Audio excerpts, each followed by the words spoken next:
Hi, my name is Kari Phillips. I'm the IDD Regional Director for Clinical Supports at Access Supports for Living. And today, Dr. Benjamin Margolis, who is an MD staff neurologist and psychiatrist at Access Supports for Living, and I will be speaking about supporting your special needs loved one through this COVID crisis. We know that a lot of people have their loved ones with special needs home with them now, where those people typically had been at day programs or schools or receiving community hub or a lot of other services during the day. And we know that it can be really hard to structure your time and get through the day with everyone at home, and especially under these stressful conditions. One of the best strategies that people can use is using visuals to organize your time. Temple Grandin wrote a wonderful article recently about the need more than ever for people with autism to be using schedules right now. So you might want to look for that resource. And visual schedules can work really well with people of a variety of abilities. Visuals can help you organize your day, provide a sense of normalcy, give you some routine. Depending on the person's abilities, you can use some words or all pictures or a combination of pictures and words. If you have the ability to take pictures and print them, you might want to use photographs you've taken of your loved one or your family completing these tasks versus clip art. These kinds of visuals can build independence. For example, you can make a checklist, and then when the person says, what should I be doing now, you can refer them back to the checklist until they get in the habit of checking the checklist themselves. And in the visual schedule, you can build in ways to make less desirable tasks more fun by adding things like room cleaning dance party or adding other themes and interests. If your loved one is interested in Legos or space things, you can try to find a way to incorporate those into your everyday tasks. Visual schedules can be for a specific time, or they can just be the list of activities. So you can start with like 8 a.m. or you can start with when you wake up. I always include a question mark when I do schedules, and that's to really prepare for unanticipated changes. So, for example, if somebody, you don't know when you might receive a phone call or something like that, that might make a change to your day. You don't know whether the weather is going to allow you to go outside. You add a question mark to the end, and then that unanticipated thing becomes your question mark thing, rather than having somebody rigid that might not adjust well to change and saying, well, that's not on our schedule. And if you do have a schedule that you like for day-to-day use, you might want to laminate it so it's easy for reuse and it stays nice. Here's one sample schedule I prepared, just using some basic clip art. It has specific times. It has words along with the pictures, and it's for a morning. You could use something like this. You could switch up an example of a different schedule. For someone that doesn't have the ability to tell time or read words, would just be something very basic like this, where it's just a series of events. And again, if some of these might even still be too abstract, you could try to take pictures of your specific shower in your house, or even your child in the shower. Obviously, an appropriate picture, your child eating breakfast, things like that, going through your day. Checklists are really good for a specific time frame. You can make a checklist for how someone should wash themselves in the shower and laminate that and hang it up in your shower and have them check off the different parts of their body they need to wash or something like that. Again, it builds a lot of independence. It helps them structure their time, and those can be done for, again, something very short like a shower, or something much longer for like what to do while dad is on this 2-hour work call, the different things they can do. Here's a sample checklist for how to clean a bedroom. And again, you would customize this for what tasks you expect your child to do. And it may be that even if your loved one can do some of these things, that at first you need to stay with them, redirect them towards the checklist. You might even need to do some of these items hand over hand with them. But again, they're learning from this experience. They're learning what the expectation is, and they're working with you on it. I also wanted to speak a little bit about how to structure your time, because I know a lot of us that are used to structuring our time with our children with different outings or activities, and again, with them normally having schools and programs and different places to visit, it can be really hard to know how to fill the day, especially if you're trying to work from home while your child or adult is there. So some things you can do is set up different activity stations. For example, a bedroom for more quiet activities. If you have someone that could read alone or draw alone, potentially some craft activities. Sensory bins for people that are interested in that kind of sensory touch can be really nice. I typically have one in my kitchen, and I fill it with different materials at different days, sometimes rice that my kids can hide toys in and kind of dig out, sometimes water beads, different sensory things, water, and if it gets too messy, you can even put the whole bin in the bathtub, and that might be something that your child can play with independently. And if that is something that meets their needs, you might want to look for, there's all kinds of recipes online for what different things to put in sensory bins, moon sand, all kinds of different things you can do. Screen time, I think a lot of us are using a lot more screen time with our loved ones than we typically had. And obviously we all need to do what we need to do, but you might want to be very conscious if you have some flexibility in your day of the different times that your child is watching screen time and how they impact them during the day. So for example, I know that some people, if they watch it in the evening, it keeps them up at night.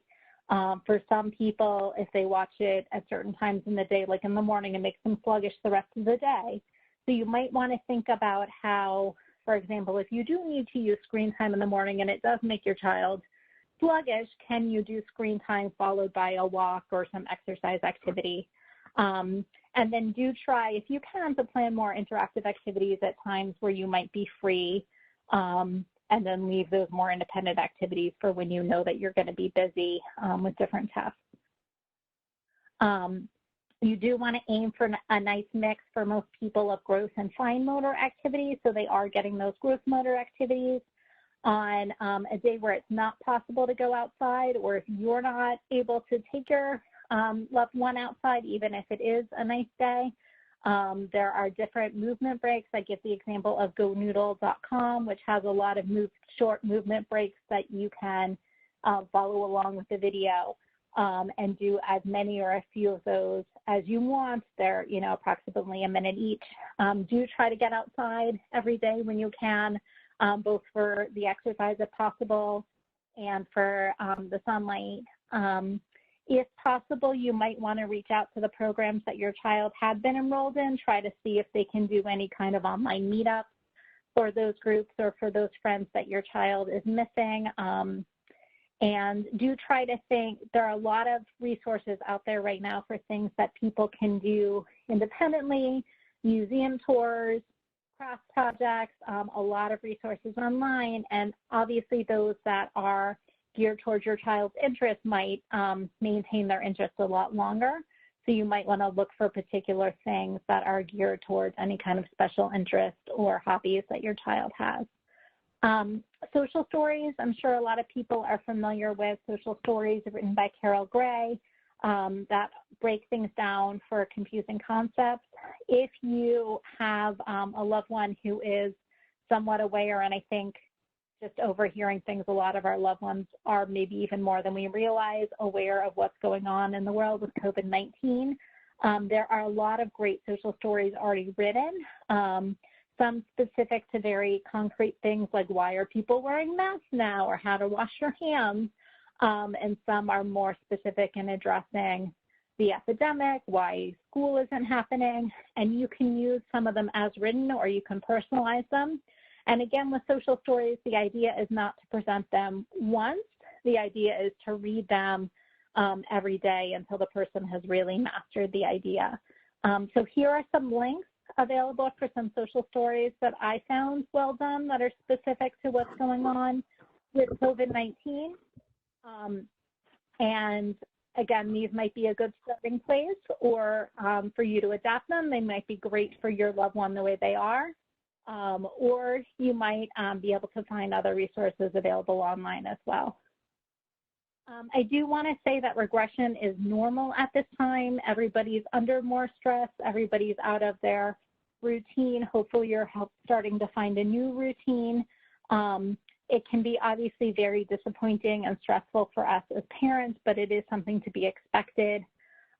If you are addressing a problem behavior or working on skill building, you might see that those problems do get frequent or more intense as you're addressing it before what you're doing to address it does start working and the problem does actually start to go down. So you should expect that if you are addressing some kind of problem like aggression or noncompliance or something like that, that as you do target it, the child or adult is going to test a little bit and it is going to get worse before it gets better.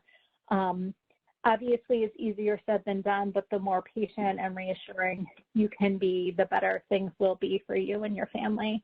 And overall, I just want to say that people should be patient with themselves as well. Try to be kind for yourself. This is really hard for everyone. There's a lot of things right now on social media about, you know, you should take this time to get your house in order. You should do a mural. You should do a project. And if that works for you, if that's helpful to you and soothing to you, definitely. But I think for a lot of us, we're just doing what we can do to get through this time period, and that's absolutely fine. So again, as much as you want to be patient with your loved one, decide to be patient with yourself as well. Decide kind of what things that you can let go for now. Maybe, you know, not make, if you're one who's used to making elaborate meals or things like that, do try to see what you can do while you're trying to do your normal routine. Maybe you're trying to work as well as run a house and parent your special needs loved one, what you can do to make it easier on yourself, especially without your normal resources available. And I do want to add, Dr. Margolis is going to talk a little later about how to start with him in our clinic, but I do want to add that we also have our virtual urgent care, which is available 24/7 to anyone in need, even regardless of ability to pay. And here is the information at the last line of this slide on how to access that. Hi, my name is Ben Margolis. I'm a staff neurologist and psychiatrist at Access Supports for Living, providing services through our community mental health clinic, and I specialize in working with adults with developmental changes. I want to support and dovetail the terrific description of how to cope and how to adapt that Kari gave, and want to give a brief talk about sleep and the fundamentals of sleep to support adaptation like Kari described and why.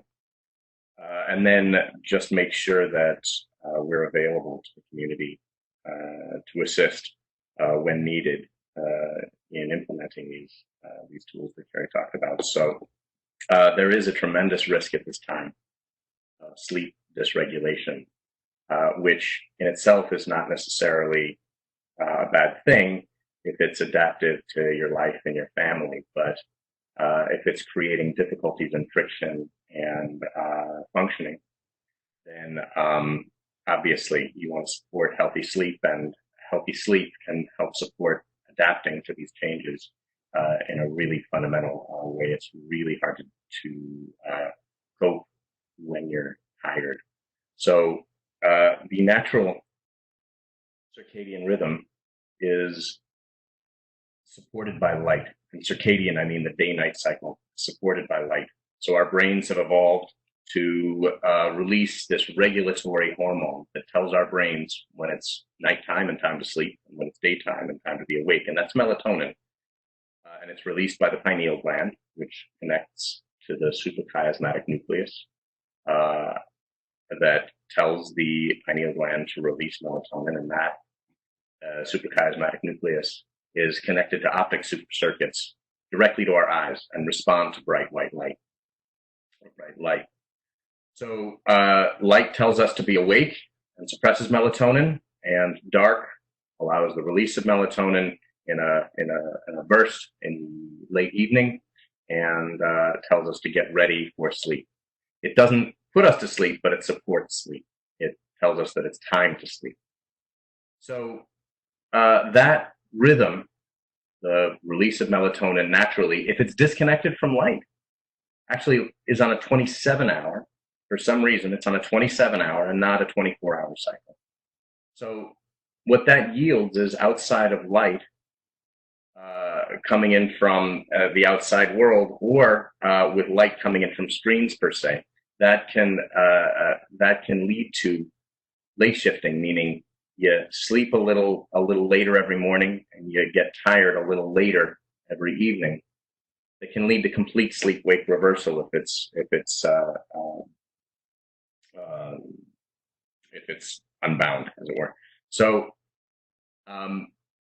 what do we do to help support that natural rhythm? One, and the most fundamental thing is those sleep routines, implementing the same way Kari described in the shower, in getting things done throughout the day, having your sleep routine being checklist driven, having a fixed routine in bed at night to get to bed at night, and then limiting screen time, because bright white light tells your brain it's time to get up, not it's time to go to sleep. So if you can minimize or have screens be an absent part of the nighttime routine, that's really ideal. And limit bright white light after dark. And then if that is not enough, you can supplement with melatonin. You can, with the caveat that you definitely want to contact your doctor, your pediatrician, for dosing guidance. 3 to 6 milligrams is the usual pediatric dose. 5 to 10 milligrams is the usual adult dose. It can be very helpful for maintaining that sleep cycle and helping to stem the tide of the late shifting that naturally would occur. And you can take it, 30 minutes to up to 2 hours before bedtime. And then what about anxiety? What about behavioral difficulties? What about difficulties in adapting and helping to support your loved ones as you naturally see, as things tend to get worse before they get better when we're transitioning to new routines.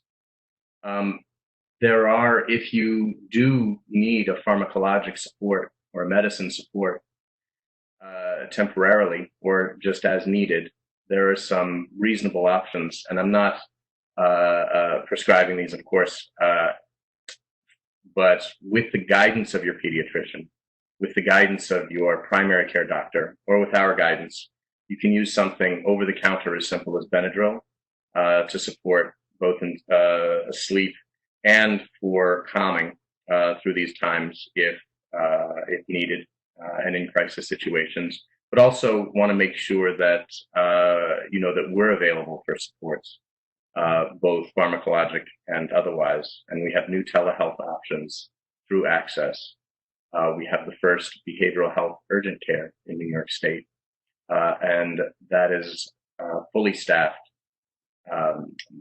7 days a week during regular business hours, and is now supplemented with 24-hour, 7-day-a-week coverage in case of crisis during the time of COVID. You can go ahead and give us a call. And then for regular clinic appointments, we are available. I specialize in adult care. My colleagues are available for pediatric care for individuals with developmental changes and otherwise. And we have special IDD clinic time that's available if you'd like an intake formally at area code 845-343-5556. And then at any point, regardless of ability to pay, like Kari was saying earlier, you can call that same number and link to our urgent care or crisis line 24/7. In addition to the direct numbers that are available. As well, Kari's information for any further questions about anything we've discussed today, I'll let you take back over, Kari. Thank you so much for the time and for the opportunity to speak. Sure. So I wanted to provide my email in case anyone had any questions for us or needed any specific support, needed help getting an appointment with Dr. Margolis or any other providers, or really any other matter related to supporting your special needs loved one or to any other service we provide at Access Supports for Living. So you can email me at that email address there, kphillips with 2 L's at asfl.org. And thank you again for joining us for this presentation.